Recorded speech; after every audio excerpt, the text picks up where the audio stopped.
Another edition of Buckeye Power Sports.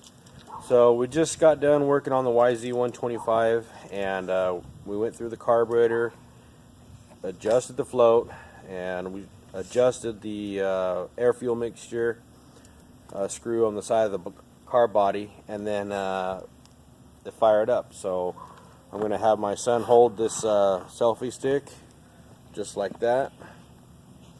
Hold it up, hold it up, there you go. Hold it just like that, and we're going to fire this bike up. Don't twist it. Keep it. There you go. Got it? Mm-hmm.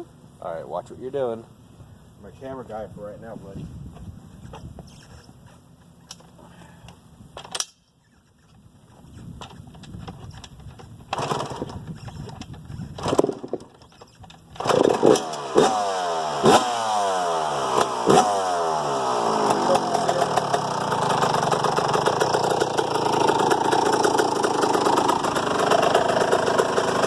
The customer that brought me the bike, he's one that makes the gas, so I don't know what he makes it to. I told him it needed to be 32 to 1, but